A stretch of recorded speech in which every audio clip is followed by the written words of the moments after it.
அன்ஃபார்ச்சுனேட்டாக உங்கள் வாழ்க்கையில் ஒரு பெரிய நெகட்டிவான விஷயம் நடந்துருச்சு. அதோட கான்சிக்வன்சஸ்லேருந்து உங்களால் இன்னும் வெளியில் வர முடியல.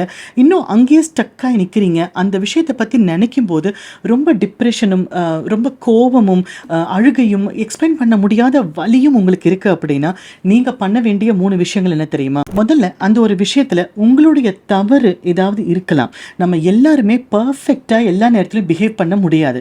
நம்மளை மீறி நம்ம அன்கன்ட்ரோலபிளாக ஏதாவது ஒரு வார்த்தை விட்டுருக்கலாம், இல்லை ஏதோ ஒரு தவறு பண்ணியிருக்கலாம். ஆனால் அதையே நம்ம யோசிச்சுட்டு நான் ஏன் அப்படி பண்ணேன்னு யோசிச்சுட்டு உங்கள் மேலே ஹார்ஷாக இருக்காமல் நடந்தது நடந்துருச்சு, நான் சொல்லிட்டேன், அதோட முடிஞ்சது, நடந்து போச்சு அப்படின்னு அந்த விஷயம் நடந்ததா நம்ம முதல்ல அக்செப்ட் பண்ணுறது தான் முதல்ல நீங்கள் உங்களுக்கு பண்ணிக்கிற பெரிய ஹெல்ப்.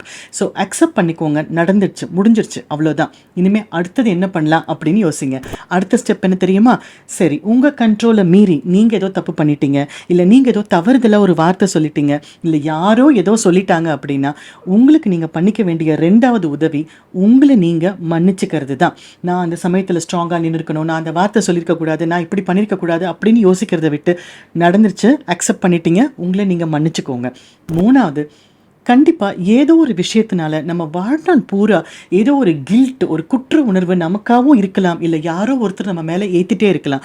ஆனால் அந்த குற்ற உணர்ச்சி அப்படிங்கிறது எப்போ உங்களை விட்டு வெளியில் போகுதோ அப்போ தான் உங்களால் தெளிவாக சிந்திக்க முடியும். இந்த மாதிரி டிப்ரெஷனில் போகாமல் ஆங்ஸைட்டியில் இல்லாமல் இருக்க முடியும் அப்படிங்கிறத புரிஞ்சுக்கோங்க. எப்பயோ நடந்த ஒரு விஷயத்தை, எப்பயோ சொன்ன ஒரு வார்த்தையை ஞாபகம் வச்சுட்டு அந்த குற்ற உணர்ச்சியை வாழ்நாள் ஃபுல்லாக நீங்கள் கேரி பண்ண வேண்டிய அவசியம் இல்லை. நீங்கள் எப்போ இதெல்லாம் உணர்றீங்களோ அந்த சமயத்தில் உங்களை நீங்கள் மன்னிச்சுக்கிறீங்களோ அதே நொடியில் உங்களால் மற்றவங்க கிட்டையும் மன்னிப்பு ரொம்ப சுலபமாக கேட்க முடியும்.